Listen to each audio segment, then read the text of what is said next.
Bentar, ini menarik ya.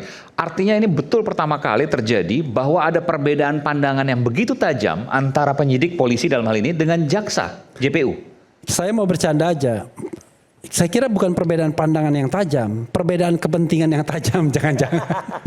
Kalau perbedaan pandangan itu kan biasa. Tapi kalau udah perbedaan kepentingan, jadi dari perbedaan kepentingan yang tajam ya, bercanda lah ini. Iya, bercanda.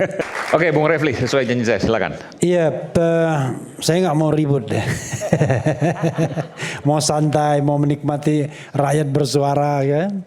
Jadi begini, mengenai pasal-pasal yang kemungkinan didakwakan itu, sebenarnya kan informasinya kami dapat ketika mendampingi pemeriksaan oleh jaksa peneliti. Waktu Mas Roy dan Dr. Tifa diperiksa, waktu diserahkan pelimpahan tahap 2 kan mereka diperiksa tuh, ada checklist macam-macam. Nah itu salah satunya kan kita lihat tuh di form itu, pasal-pasal yang kemudian dikenakan, lalu kita ke konfirmasi ke jaksanya, ini benar dan lain sebagainya. Jadi sebenarnya tidak juga eksklusif banget ya kan, biasa aja. Jadi nah di situ kita melihat tidak ada pasal 160 dan 28 ayat 2 Undang-Undang ITE. Nah, apakah pasal 160 itu di drop sama sekali? Kan kita tidak tahu karena masih ada klaster 1. Ya kan? Rizal Fadila, Kurnia dan lain sebagainya. Itu mereka sependek pengetahuan saya masih melekat pasal 160. Tapi yang kami agak senang, surprise, ternyata di Mas Roy tidak ada lagi pasal 28 ayat 2. Di mana ancaman hukumannya 6 tahun kan sebelumnya. Tetapi dalam KUHP yang baru menjadi 4 tahun. Demikian juga kami lihat tidak ada juga pasal 27A. Nah cuma memang yang masih kami komplain itu adalah kok masih tercantum pasal 32 dan 35. Yang ancaman hukumannya 8 tahun dan 12 tahun penjara. Padahal rasanya tidak kompatibel antara fakta peristiwa dan kemudian ancaman hukumannya. Coba Anda bayangkan, Mas Roy itu ngapain sih? Tiba-tiba diancam dengan 12 tahun penjara kan? Kalau misalnya bicara tentang fitnah, ya fitnah 3 tahun. Bicara tentang pencemaran nama baik 9 bulan. Karena itu apa yang ada di masyarakat dengan apa yang kemudian dikerjakan oleh penyidik, ini saya katakan penyidik, ini hasil dari penyidikan kan, itu sangat ada kesenjangan yang luar biasa.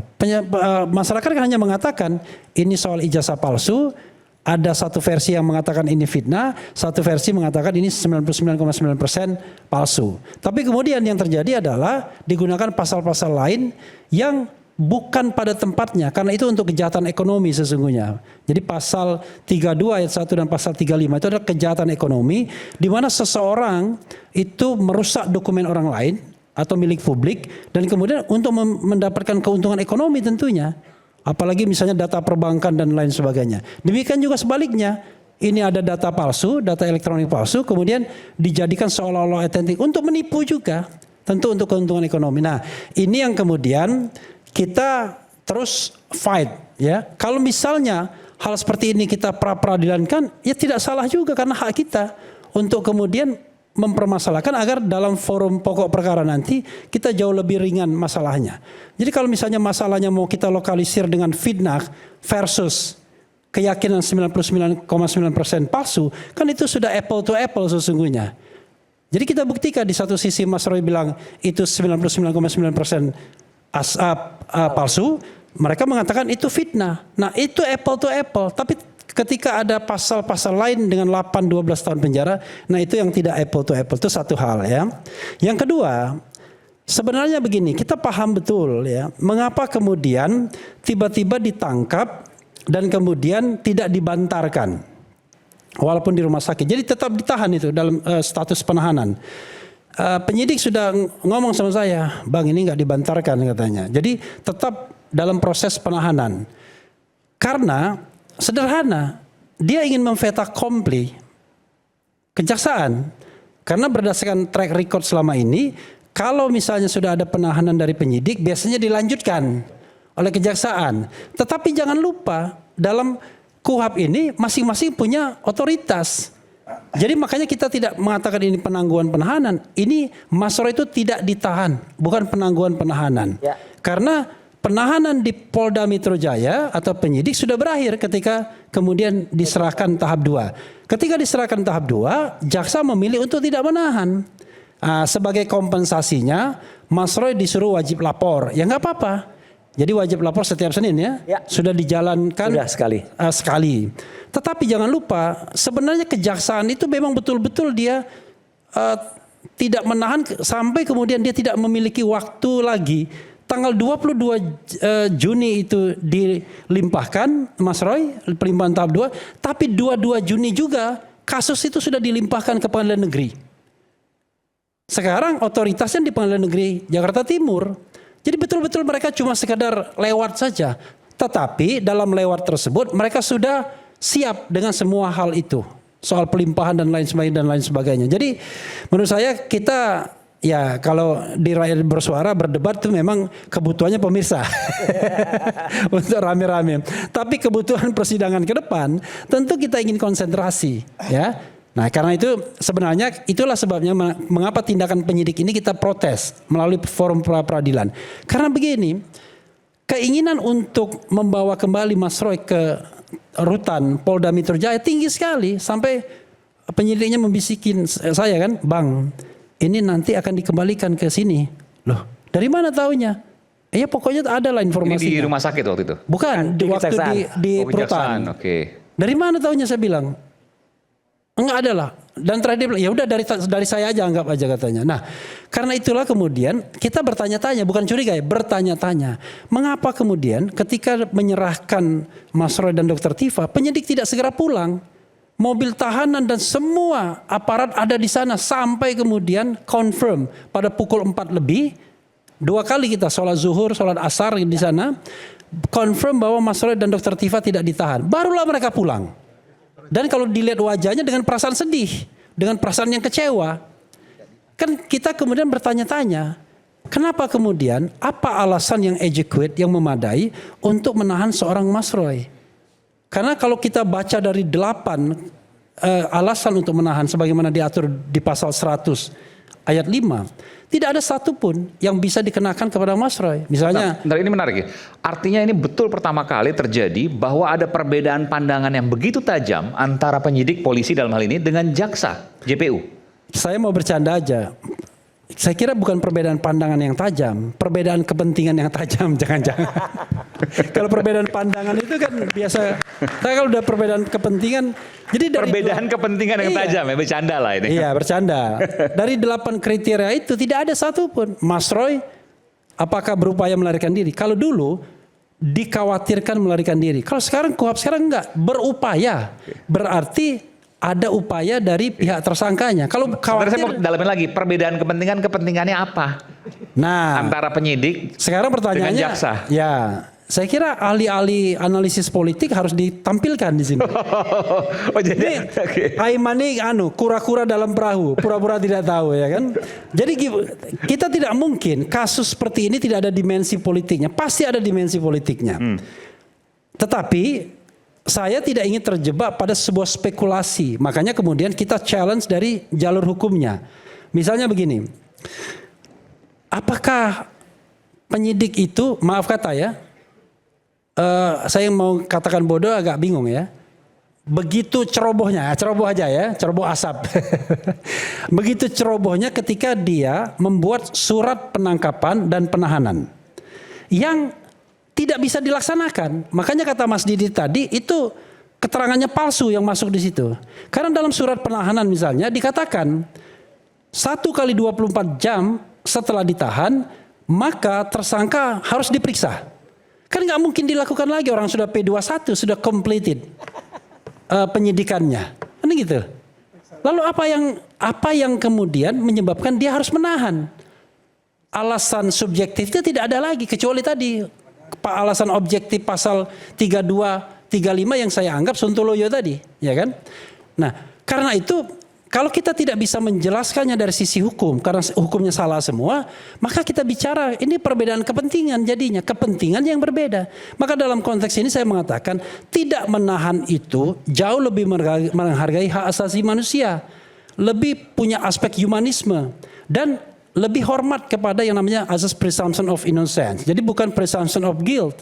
Kenapa begitu? Karena ini kan sering saya ulang-ulang sebenarnya. Ini kan kejahatan yang bukan dari sononya kejahatan. Bukan namanya mala in se, tapi mala in prohibita.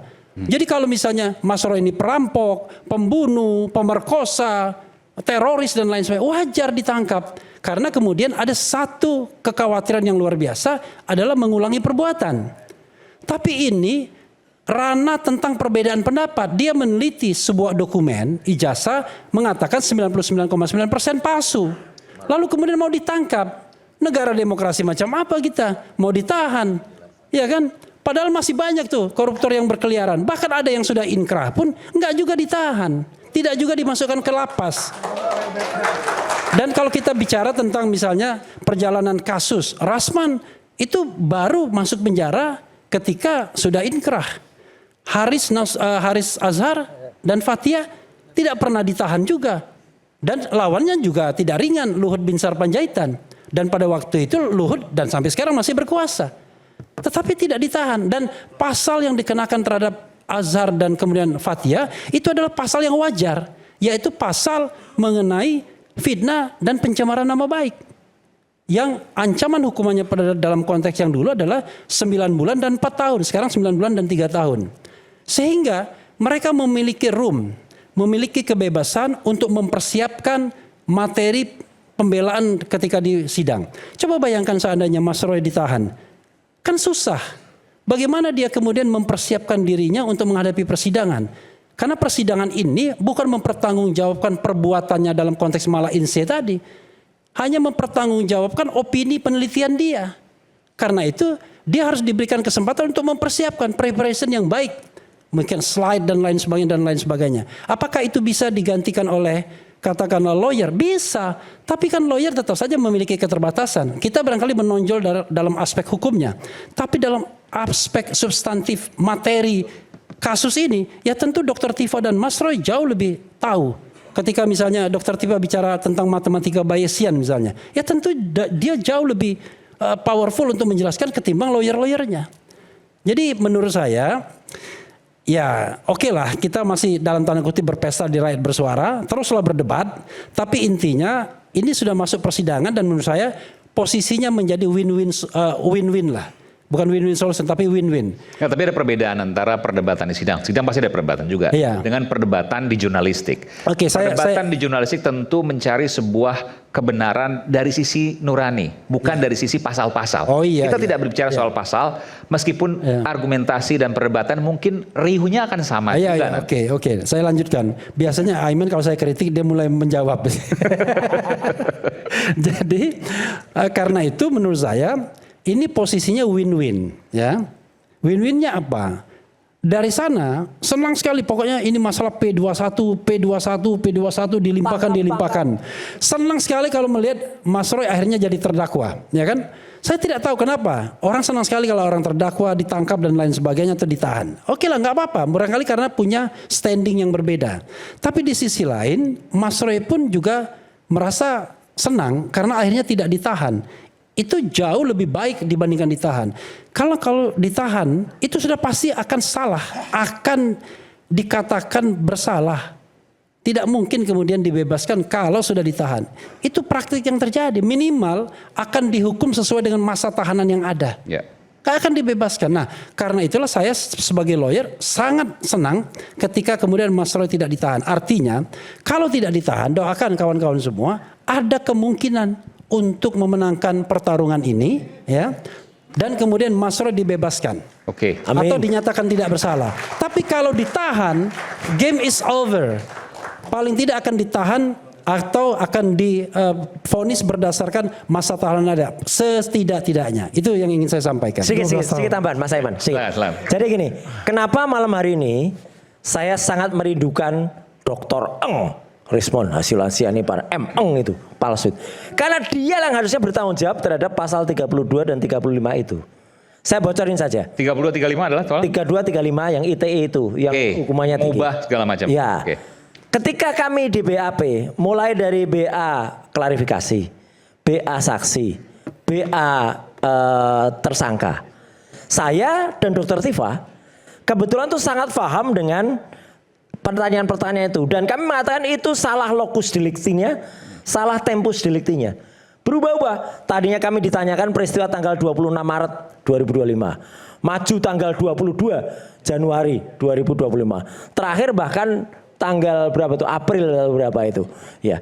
Kami sepakat kalau pertanyaan penyidik tidak tepat pada hari itu. Jadi saya waktu itu tanya, ada peristiwa apa hari itu? Enggak tahu, itu kan Egy Sujana. Itu harusnya kena di Egy Sujana tanggal 26 Maret itu. Jelas itu di kantornya TPUA. Yang terakhir saya baru tahu itu di Jakarta. Saya nggak ada di situ. Jadi ketika ada pertanyaan lain, ya saya jawab, saya nggak ada di situ. Yang namanya saksi, itu Mas Aiman dan semua pemirsa Rakyat Bersuara harus tahu. Kita tidak boleh menjawab apa yang tidak kita ketahui. Kita tuh harus bisa menjawab dengan apa yang kita lihat dengan mata kepala kita sendiri dan yang kita dengar dengan telinga kita sendiri. Kalau kita justru malah disuruh menceritakan, oh ya, saya tahu di situ ada Egy, kemudian ada siapa, itu namanya kita testimonium di auditu. Kita menceritakan sesuatu yang kita dengar, itu nggak boleh. Saya, Dokter Tifa, menjawab dengan itu. Jadi artinya kami itu hanya menjawab apa yang dikatakan. Orang namanya si Omon ini sok jago dia. Dia berusaha jawab, saya jawab semua. Gitu. Jadi kami itu diperiksa paling hanya sekitar 3-4 jam selesai. Dan itu si Omon itu 3 hari 3 malam pemeriksaan itu. Dia bangga banget, bodohnya dia sebenarnya. Bangga banget. Jadi dialah yang kena sebenarnya pasal 3. Karena apa? Dia kemudian dikenakan yang soal mengubah agama. Padahal sebetulnya sejujurnya objektif nih teman-teman. Harusnya juga gak kena. Karena yang diperiksa diubah-ubah respon itu adalah gambarnya yang diupload Dian Sandi. Itu objek elektronik. Ijazahnya Jokowi berubah enggak? Enggak. Mau itu ijazahnya asli atau ijazahnya palsu, ijazah fisik yang dibawa-bawa itu enggak ada sentuhan. Enggak ada sentuhan ke situ. Jadi enggak boleh itu ada apa-apa. Tapi karena itu kemudian dikenakan 3235 dan kemudian dia pas acara ditanyakan pada saat itu misalnya pas Rakber, ada Roy Suryo tidak? Ada. Kan pernah kami tampil bertiga itu. Itu digunakan sebagai bukti. Jadi saya ikut. Harusnya begitu si Omon itu respon dokter palsu itu kena SP3 dan kemudian kena RJ, ya. Dia dicabut. Ya harusnya 3235 dicabut lah. Kok orangnya yang melakukan 3235 dicabut, kok pasalnya ditinggal tuh ke kita. Ibaratnya kita bertiga melakukan, ini ilustrasi yang gampang. Kita bertiga melakukan tindakan pembunuhan misalnya. Saya hanya datang, Dokter Tifa apalagi ngiri gitu misalnya. Respon yang bunuh. Tapi ada 3 orang di situ. Terus responnya diampuni. Lah kok kami yang dituduh membunuh sekarang? Dengan pasal itu ilustrasinya. Ya. Jadi artinya, sebentar. Okay. Kamu nggak punya legal standing, nggak usah. Lah giliran saya kapan saya ngomong? Makanya. Kalau Anda bicara terus. Makanya saya harus menjelaskan juga kepada masyarakat. Udah toh. Ini jangan dijadikan ini trial by media. Gitu loh. Bohong. Kita harus memberikan informasi yang punya kartu jelas untuk itu. Palsu nih. Kartu avokat palsu. Apa hubungannya? Ya, ini itu bukan kartu avokat. Ini Sekjen Peradi Bersatu ada di sini. Orang ini suruh diam bisa enggak? Biar saya bicara. Enggak bisa biarkan bicara. Kita bisa ngomong. Kenapa kita bisa ngomong? Bisa ngomong.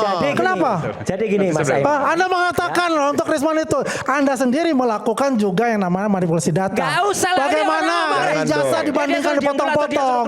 Jelas itu. Berikan saya waktu. Nah, jadi ya Bung Rismon itu diampuni karena pasal itu sesungguhnya muncul karena Bung Rismon itu keyakinan Anda.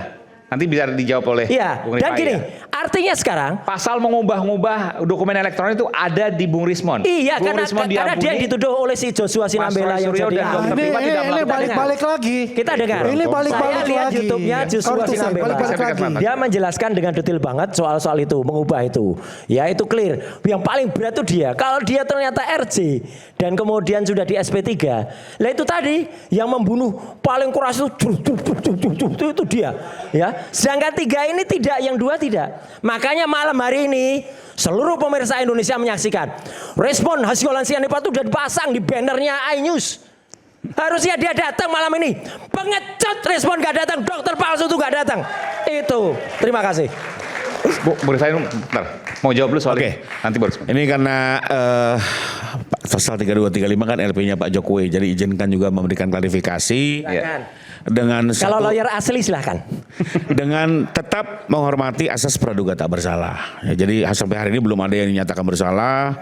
Semua boleh menyangkal pasal-pasal tersebut, tapi izinkan kenapa kami menerapkan pasal 3235. Karena memang faktanya dalam pandangan kami yang dilakukan rekan-rekan ini tidak hanya sekedar melakukan fitnah secara lisan, tapi menggunakan kemajuan teknologi IT. Dan kalau nggak salah satunya juga kan di televisi ini ya, mereka beratraksi dengan berbagai aplikasi sampai meyakinkan publik bahwa ijazah ini palsu. Bahkan ijazah ini punyanya Pak Dulmatno. Nah itu yang memang menjadi pertanyaan buat Pak Jokowi sebagai korban. Apa benar kemajuan teknologi itu bisa membuat ijazah saya jadi miliknya Dulmatno? Curious beliau, dan itu betul-betul meyakinkan publik, sehingga memang kami meminta teman-teman penyidik tidak hanya melihat persoalan fitnah ini dalam kacamata lisan, tapi juga didalami apakah ada penyalahgunaan teknologi. Nah, rupanya setelah didalami, akhirnya penyidik merasa meyakini bahwa pasal ini bisa ditingkatkan ke tahap penyidikan. Sehingga dia sudah mengumpulkan pembuktian terkait pasal 32 dan 35. Termasuk juga bagi satu lembaga hukum yang dianggap kepentingannya lain tadi, ya, yang tidak melakukan penahanan juga dia sepakat bahwa pasal 3 dan 2, 3, 35 ini bisa untuk diuji di persidangan. Artinya sudah memiliki alat-alat bukti yang cukup. Dengan tetap menghormati asas praduga tak bersalah. Tapi artinya adalah laporan yang kami lakukan juga bukan tanpa dasar. Karena sudah ada dua lembaga hukum, baik penyidik maupun penuntut umum, memiliki confidence untuk bisa membawa ini ke persidangan. Nah, nanti tinggal kita lihat apakah ini bisa dibuktikan atau tidak, apakah ini bisa menjadi dasar vonis atau tidak. Kita hormatilah dengan proses hukum yang sedang berlangsung, perdebatannya muncul, dialektika yang muncul, karena kembali lagi kan, ini sesuatu yang baru nih Bang Aiman ya. Karena sejujurnya kalau nggak pakai IT, banyak orang nggak yakin. Gitu ya. Tapi dengan IT, maksudnya? Iya dengan IT ya. Nah salah satunya tadi kan Bang Roy, mohon maaf nih, bilang Undang-undang kan, ITE maksudnya? Iya undang-undang ITE. Dengan kemajuan teknologi ya, dengan aplikasi atraksi itu loh. Iya, oke. Tadi kan Bang Roy bilang itu urusannya Bang Rismon. Saya terima kasih. Berarti paling tidak Bang Roy sudah mengakui memang salah satu tersangka yang akhirnya mendapat RJ juga memang dari perbuatan-perbuatannya sudah nyerempet-nyerempet di 3235. Kalau dalam kami sih kami yakin ya, tapi itu sudah akui. Nah, tapi jangan lupa juga Bang Roy bahwa ada juga satu atraksi di mana Bang Roy yang bilang justru dengan atraksinya ini punya Dulmatno. Itu dilakukan oleh Bang Roy, bukan oleh Bang Rismon. Dan itu gitu pasal 3235 juga menurut Anda? Iya, semuanya di 32. Nah, kembali lagi teman-teman jaksa kan juga sudah meyakini ini sudah menjadi konsumsi persidangan. Menurut saya kita jangan terberes. Silakan aja di sidang diuji ya, lakukan pembelaan sebaik-baiknya, para ahli juga turun, dan mohon izin kami juga sudah ada ahli-ahli yang nanti akan turun yang memang selama ini juga belum pernah muncul di media ya. Makanya nanti menarik lah dalam persidangan ini bisa menjadi lesson learn buat banyak pihak ya. Di mana ahli-ahli nanti ada ahli IT, ada ahli digital forensik, ada ahli macam-macam lah ya, ada sekitar 20 orang dan dari berbagai kampus terkemuka, nanti biar diuji lessonnya diambil. Nah, perlu digarisbawahi apakah kami menerapkan LP ini tuh mau mencari hukuman seberat-beratnya. Nah, ini saya perlu sedikit bantah. Ya. Dari awal Pak Jokowi secara konsisten pelaporannya ini hanya untuk membuat terang terkait dengan persoalan ijazah yang sudah bertahun-tahun menjadi konsumsi publik dan membuat publik bingung. Di sisi lain buat dia betul-betul boleh dibilang mengoyak kehormatan dan nama baiknya. Ya, karena bagaimanapun mohon izin Bang Aiman, buat Pak Jokowi ini kan peristiwa 45 tahun yang lalu ya. Sebagai seorang pelajar beliau bertanggung jawab menyelesaikan pendidikannya dalam kondisi keluarga yang terbatas, hidup di bantaran kali, orang tuanya pun terbatas ekonominya, tapi beliau bisa menyelesaikan tanggung jawab belajar sampai masuk kampus yang terkemuka. Kampusnya Bang Refli Harun juga. Ini kan satu prestasi. Termasuk juga orang tuanya dengan segala keterbatasan ekonomi mampu mengantarkan pendidikan anaknya hingga S1, ini juga satu kebanggaan. Nah, ini yang menurut Pak Jokowi ini kan fakta yang memang harus dinyatakan kepada publik dan nggak bisa orang seenaknya memutar balik ini begitu saja ya. Mungkin buat sebagian orang kuliah hal kecil, ijazah hal kecil, masuk UGM hal kecil, tapi sejujurnya buat Pak Jokowi di 45 tahun yang lalu ini satu kebanggaan yang memang ingin diperjuangkan. Nah, terkait apakah mau hukuman berat atau tidak, beliau klarifikasi berkali-kali. Concern saya bukan kepada siapa pelakunya, berapa besar hukumannya. Bahkan di sidang beliau bilang juga beberapa kali, saya akan nyatakan di sidang, kalaupun terbukti bersalah, saya akan minta hukuman seringan-ringannya. Ini concern beliau. Dan ini bukan hanya Omdo, Bang Roy. Caranya? Sorry ya, ini bukan Bang Roy, bukan Omdo. Kita saksikan sendiri di penyidikan, beliau kasih RG kok kepada tersangka yang paling, saya kalau kalimat saya paling kasar dan paling keras sekalipun, Pak Rismon dikasih RG.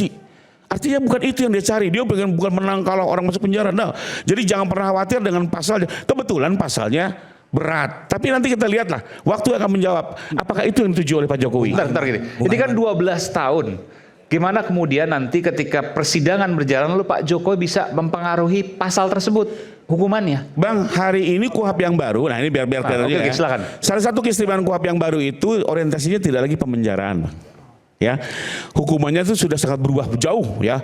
Hukuman percobaan, hukuman kerja sosial, ada juga plea bargaining, ya permintaan maaf. Ini semua bisa berubah bentuk pemidanaan. Jadi ancamannya 5 tahun ya, bisa. jadi tidak serta merta bahwa wah ini harus hukumannya berat segala macam, enggak juga. Ya ini tergantung nanti hakim bagaimana memutusnya. Jadi itu kembali lagi ke kewenangan hakim dan domain Pak Jokowi di sini di mana? Apakah bisa mempengaruhi pemaafan dan itu bisa sebagai korban mempertimbangkan bisa hakim ditanya. gitu? Sebagai korban bagaimana menurut Anda keadilannya? Kalau beliau misalnya menyatakan saya yang penting ini terbuka terkait pemidanaan hukuman kalau seringan mungkin misalnya gitu. Buatlah seringan mungkin ya.